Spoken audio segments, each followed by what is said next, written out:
concerned with many things.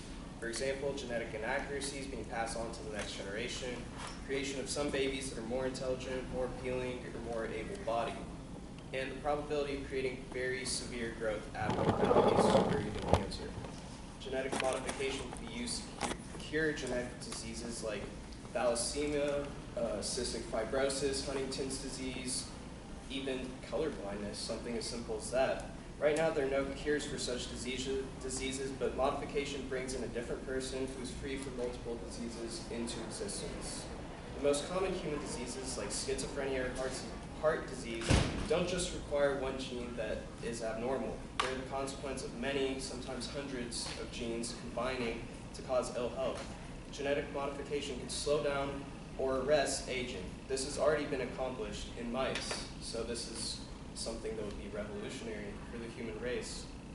Gene editing could offer the hope of humans living twice as long, or possibly even hundreds of years, without loss of impotence, memory, or even frailty. Genetic modification of young human embryos could allow a larger understanding of the diseases and new treatments that don't reshape human beings. Until now, the mass of reasons favors resuming gene modification research instead of banning it.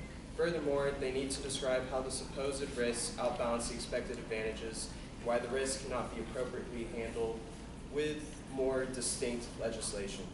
Growing old kills about 30 million people every year and debilitate many more. An interesting point is genetic engineering can already produce Methuselah mice that live about twice as long. You're right. Oh, really? Alright. See you. You want to see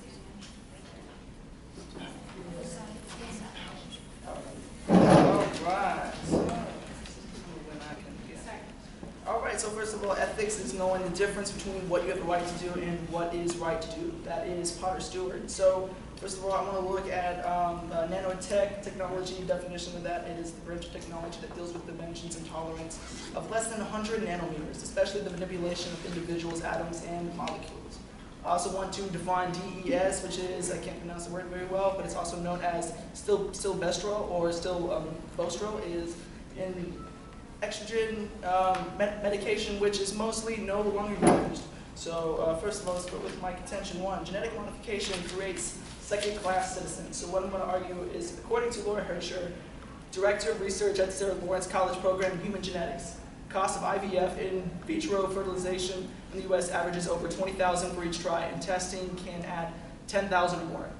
Asserting from that insinuates that lower to middle class would not be able to afford these procedures in most situations.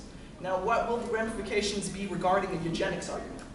Creating humans that are statistically more efficient will solidify a legitimate argument that the genetically modified individuals are better. Will there be regulation on who can reproduce with who? That the commoner that isn't genetically modified would be unacceptable to reproduce with the genetically modified people as they grow to that age?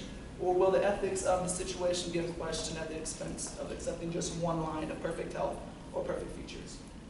So another quick step here too, I'm going to argue about playing God as well. According to Jacob Schnatzer, it is human nature for people to attempt to play God by being envious of control and power. Scholars have defined playing God as assuming a morally wrong role in relation to nature, like trying to create controversial enhancements, desire for human control, and genetically modifying unborn children.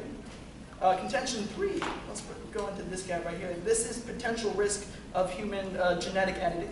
So Sir Vinky Ramakrishnan, I messed up the name, apologize for that. This guy won the 2009 Nobel Peace Prize winner in chemistry, and he echoes the fear of many in the scientific community that once a technology is feasible, we may well regulate it. But someone somewhere may start using it in ways we consider unethical. That is the Boston College Review. Now going to CRISPR technology, it's not perfected yet, and it causes mutations. The science is not ready to be applied to human beings anyways. The gene pool may be harmfully affected in future offspring, such as DES, the stilbestrol. It's a miracle pregnancy drug. It had long-term effects, harming future fetal offspring from takers in DES. It was discovered in 1938, and by 1971, caused cell carcinoma. So basically, what happened with this this drug that was taken that we were considered going to be such a magnificent scientific progression in the world was actually what it did. It was supposed to help with prevent miscarriages. Well, it ended up just causing cancer. So we don't know yet if any of these things are perfect yet. We can't risk that. Now also Chinese researchers attempted to insert a mutated gene into the germline to create HIV resistance, and were unsuccessful in a mere 4 out of 26 non-viable embryos, and again caused unwanted mutations. This was 2017. Now, here we go. Human beings, unborn or not, should have the right to consent on modification. There's too many cons to arguing for this science advancement. Research is far from done, and imminent danger needs to be assured to not happen to fully invest into this. Please continue. I'm sorry. So I want to start with your claim that we're playing God. I believe that right now we're arguing whether or not this parent should have the right, and right is not an adjective, it's a noun. So what I want to say with that is, so when arguing for all these things right here, I'm going to try to embrace all the ideas of it. Some people think that that is a legitimate argument, so I'm going to try to use it in mine. So do you know what a Sindel versus Abbott laboratory case is? Not familiar. So that one basically was revolving around the DES thing I was talking about, the drug. So basically what happened with that is, yes, they put on regulations regarding, it was 40 years later, it was 1980 when this case actually happened, when the drug was introduced in 1938.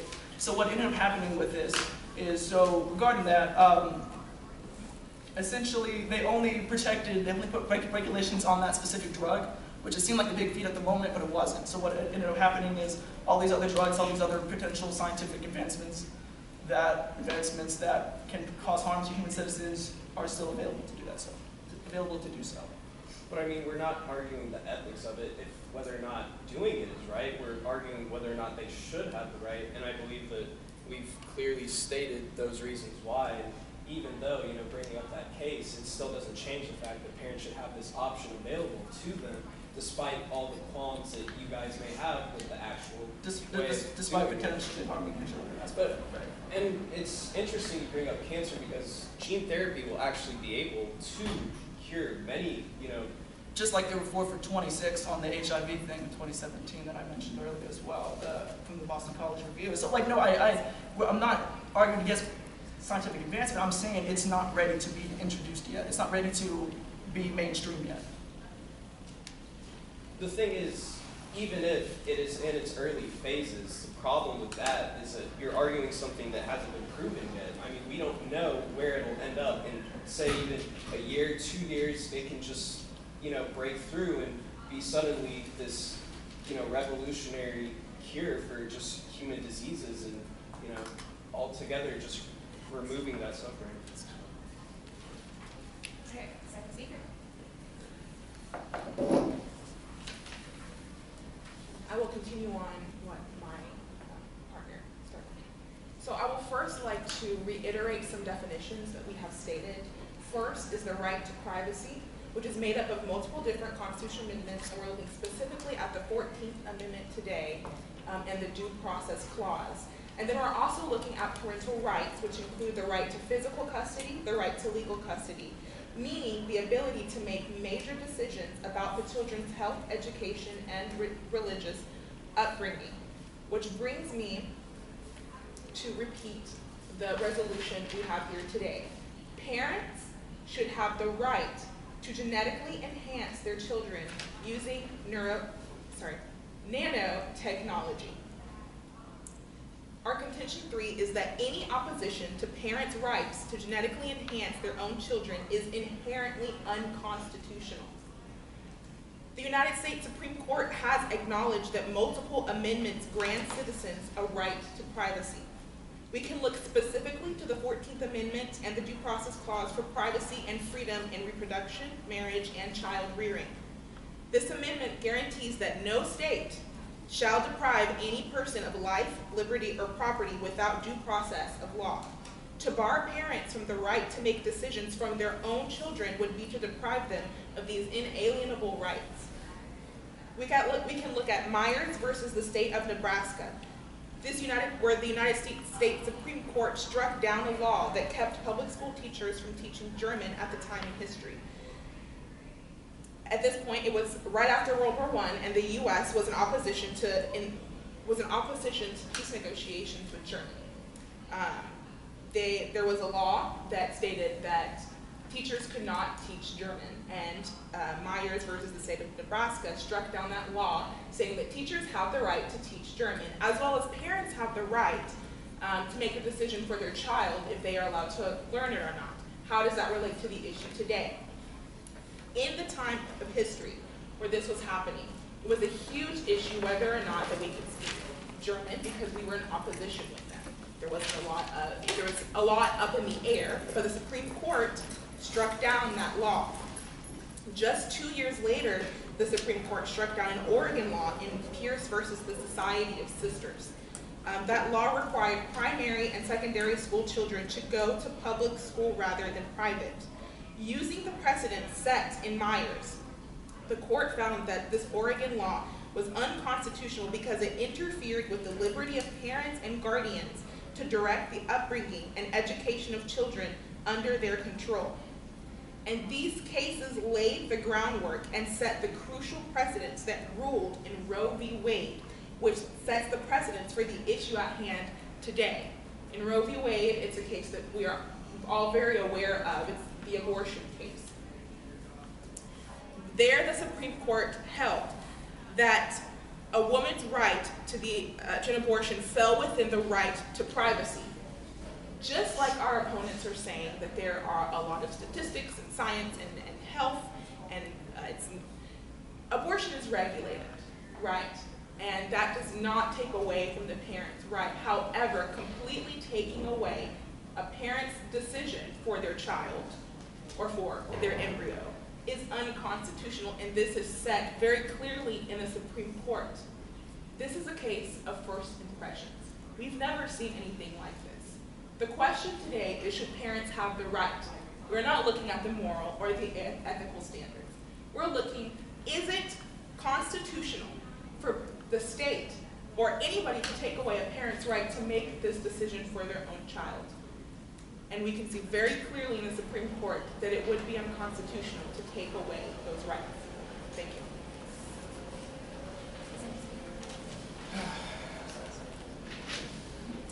I would again like to reinstate to our opponent that we are not debating whether or not to take away rights. We are debating whether or not to take away or to add further regulations onto CRISPR technology.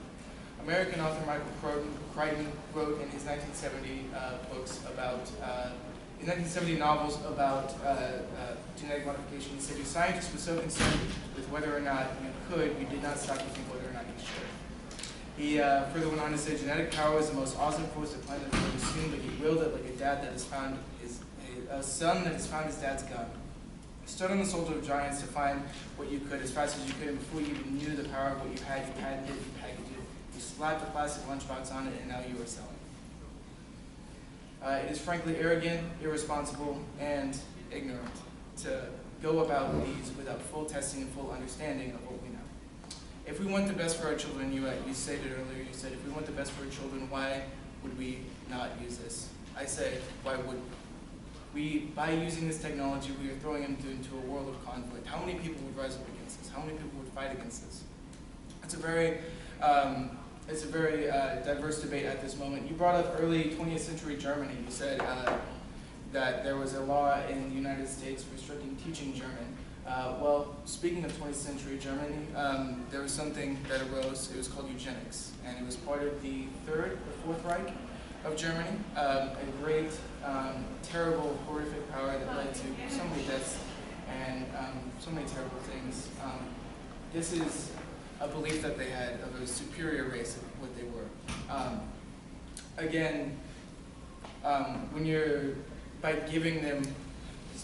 By using CRISPR technology, you are giving them actual fact-based cannon fodder, saying that we are a superior race because we have the scientific advantage. You're giving that to the people who can afford it, a $10,000 procedure. You say it will help them in the future, but $10,000 at this moment does not help them at all. So only rich families will be able to afford this procedure. You mentioned Stephen Hawking in your thesis. Stephen Hawking, we all know he was diagnosed with CP. He is one of these people that has a disability that CRISPR will be fighting against. The way CRISPR works, test two babies, you have several embryos, and you take the genes out of each one or make them bad. Or you get rid of the embryos that are bad, that have the disabilities. If you did that for Stephen Hawking, would he have the abilities that he would have today? Would he still be as intelligent as he would? What else are you taking away with this? You mentioned organ transplant. Organ transplant and CRISPR are completely two different things. Organ transplant is saving a life. CRISPR is improving a life. There's a big difference. The Chinese doctor, 2 weeks ago, it was the first instance of a twin girls being born with superior genes using CRISPR technology, but these will be the first test subjects. We don't know what happens to them.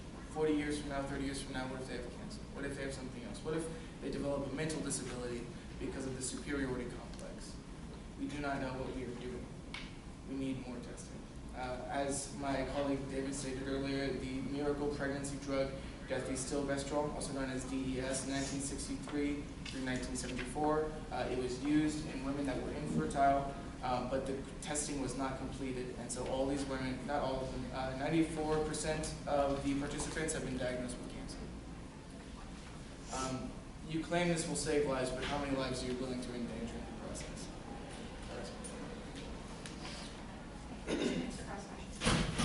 Quick question. You had just said 94 participants. How many total participants is that? 94% of the participants. It was roughly 600, 700 participants. I do not know the exact number. Okay. You mentioned eugenics. It was part of a fascist movement. It was I'm a very concept aware developed by of the eugenics. Nazis in the early 1920s. As we have stated before, we're looking at Roe v. Wade as a case to set precedents in this. Abortions are regulated.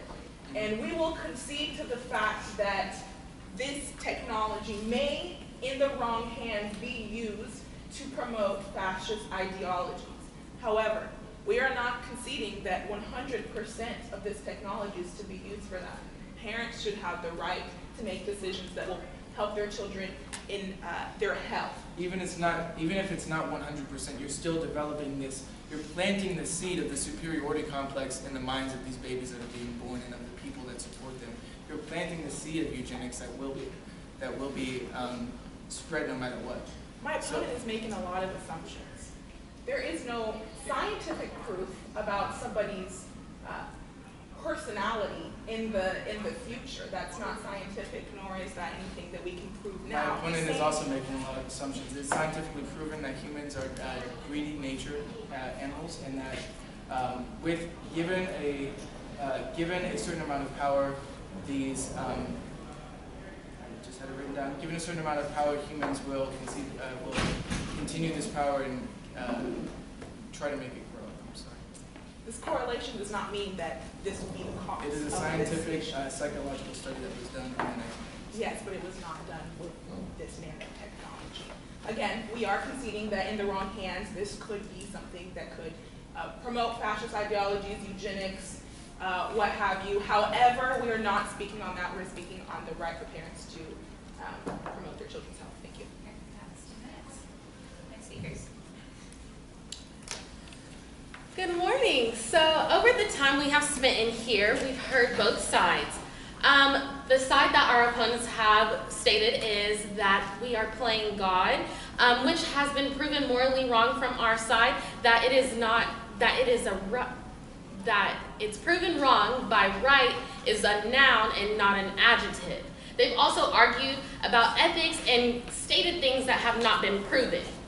The affirmative side have stated that it is a moral imperative, and it also gives great benefits by slowing down aging, color blindness, schizophrenia, and it also improves lives of newborns, and it also removes genetic diseases. We have also stated that genetic modification is ethical, as well as it is in our rights via the 1st and 14th Amendment clause. We've also given multiple cases, such as Myers versus Nebraska and Roe versus Wade. Also, we have stated that The rights of the parent is protected by the Constitution, and the rights to an unborn child is non-existent. If we gave the rights to an unborn child, it would take away the rights of the parent.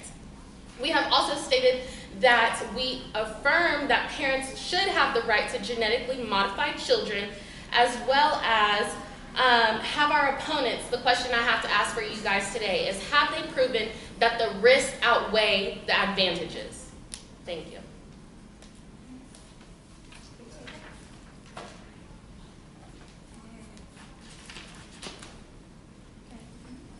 Okay, she mentioned that we were stating that they were playing God. We didn't state only that you guys were playing God. Yes, we were saying that, as David mentioned, playing God will be like creating they should not assuming a morally wrong role related to nature. We were saying like the fact that you cannot do it. It was just that it's like a controversial like enhancement, and it can be like try to control over others.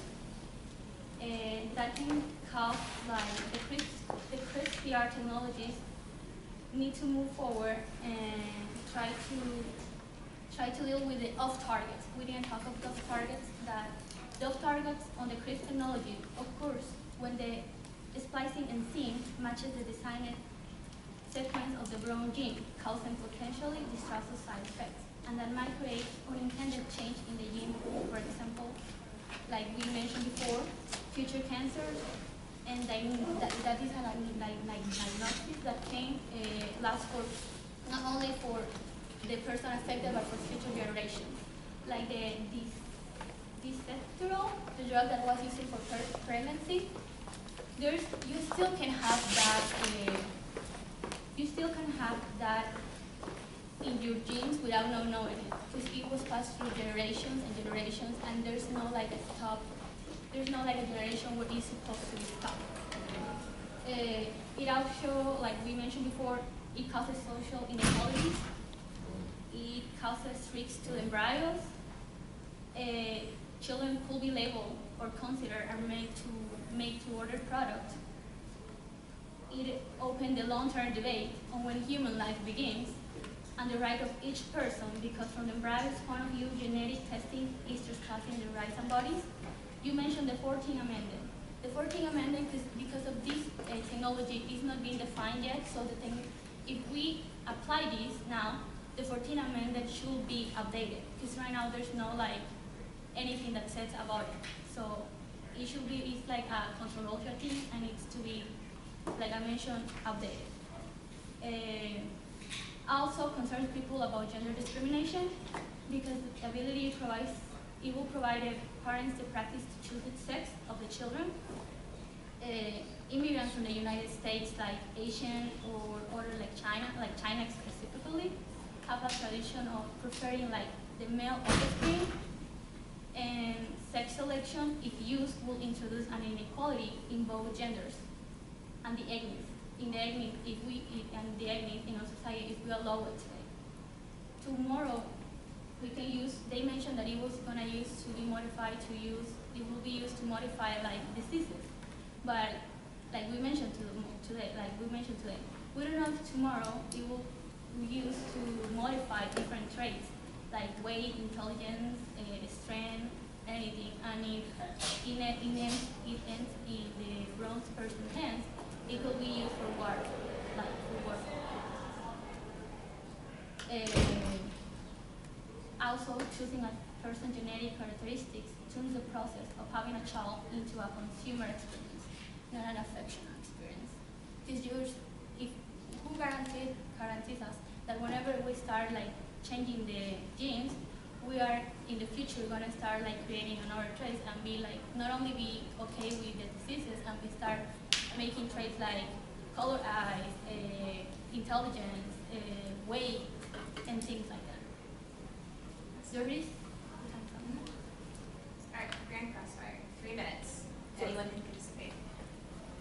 So you guys mentioned first that the 14th Amendment would be outdated if we applied it to this. That's not how the Constitution works, that's not how the Supreme Court works. Actually, And that's I not how disagree. It's called an laws amendment work. because it has the right to be amended, and it is an amendment to an original document. So that is how the Constitution works. As I mentioned, this is a case of first impressions, which would, in every case that comes to the Supreme Court, most cases that come to the Supreme Court, are cases of first impressions. You apply the amendments that we have, and then the case before it sets precedents. That's And how then the laws, Supreme that's how Court the amends Constitution, how the those Supreme amendments Court. if they do not. When was the last time that our Constitution was amended? The Jim Crow laws, abolition. All name a this is few. neither here nor It's there. absolutely here, and it's the case that we have at bar. This The is question irrelevant to is the actual whether the topic. parents have the right Yes. to make this decision. Not is it Again, right, no, not that is is it not ethical, the not is it moral. So how is that not what we're I'm talking saying about is, here? so I wanted to bring up how you talked about the regulation as a way to prevent things like eugenics from happening. And you said that it would be something that would work in most cases, but what percent is permissible that we could allow harm to come to children and modifications that weren't specifically made by the parents come to the children? What percentage is okay? Can you repeat your question? So you talked about regulation as a way to prevent like eugenics or something of the matter from happening in a new way. But what percentage is permissible in that if it goes unregulated, something slips through the crack, what percent is permissible to have happen? So your question is, if it's regulated and something slips through the crack, what If percentage eugenics is happens, should we I'm answering her accept it? question. What percentage would be permissible?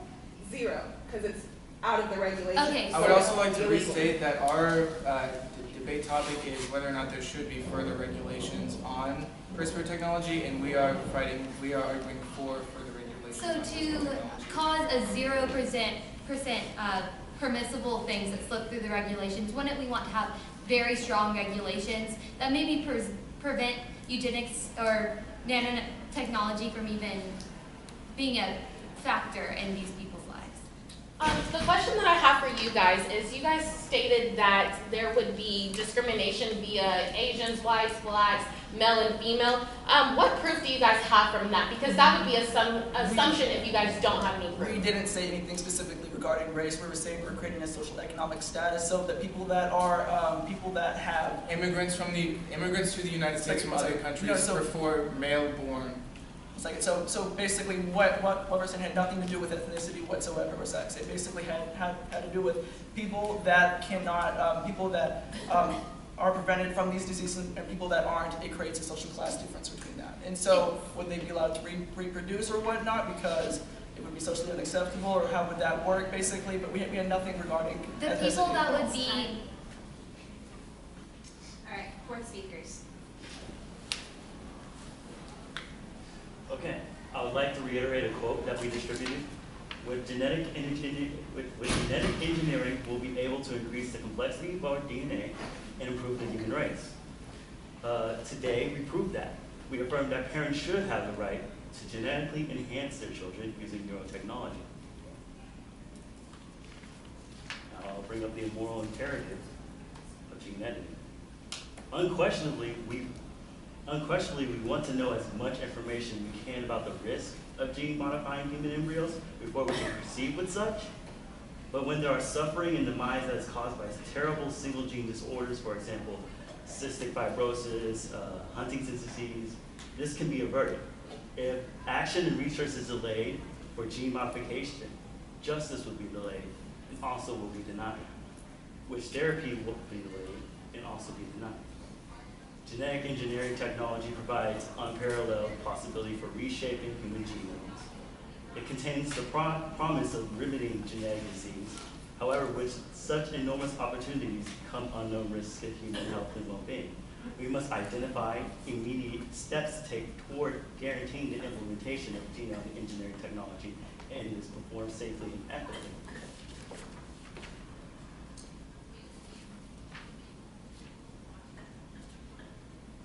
I would like to reiterate our contention number 3, which means any opposition to parents' rights to genetically enhance their own children is unconstitutional.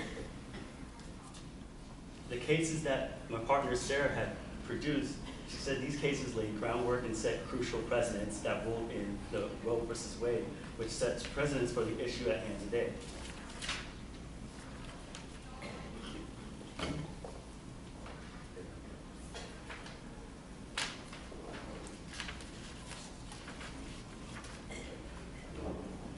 When the other team mentioned that they would be playing God if we introduced genetic modification and gone through with it,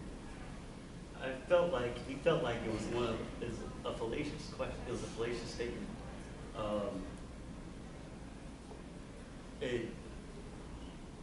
At first,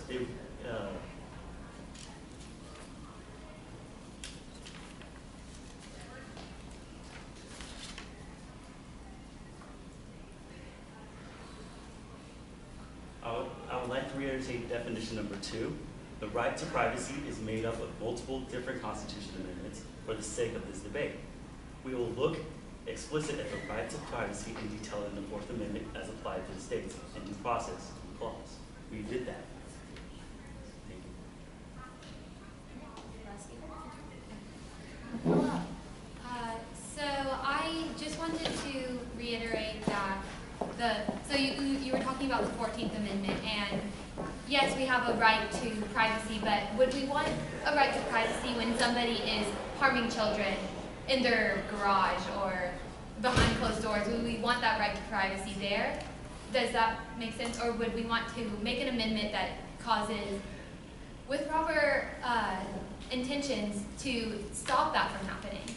I'd also like to say, in the motion of we're trying to play God, that we weren't meaning we were trying to bring religion or anything into this. We were just saying, what does it mean to be human? Does it mean that a scientist picks every hair on your head, that every gene, everything about you is picked specifically for you by a scientist? Or is it by your parents coming together, creating something, and then you don't rely on just having such healthy genes because you don't have any genetic way of dying soon. You have no rush in life. You're just kind of living a long life for no reason. But having a natural life causes, well, you have to do this now because you might not have tomorrow. You might die of a disease, but if that goes away. Also, I would like to remind everyone of our third point, which is that there is not a full amount of testing done on nanotechnology. We don't know the long-term effects. It would be so irresponsible to have a generation of children that is affected by nanotechnology that has long-term effects physically, mentally, whatever it is. Just the thought that that could even happen, it should be ethically irresponsible to do nanotechnology without the proper amount of research done to back up all the things they're doing.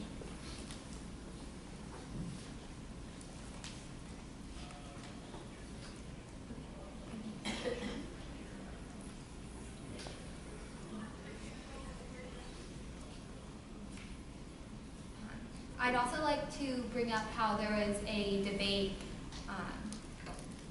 just a while back that it was in 2015, everybody decided that nanotechnology was not ethically good to use. About 500 scientists gathered in Washington, D.C. in 2015 for the International Summit on Human Gene Editing. This summit established a worldwide consensus to prohibit human germline clinical trials using this technology. Should we bring back mammoths or edit a human embryo or wipe out an entire species that could consider harmful to humans? I received my time. All right, guys, you guys did a great job. I think it's closer than you guys think it is. But I'm gonna have to give it to the affirmative side. Guys' rubrics are graded. I will finish telling you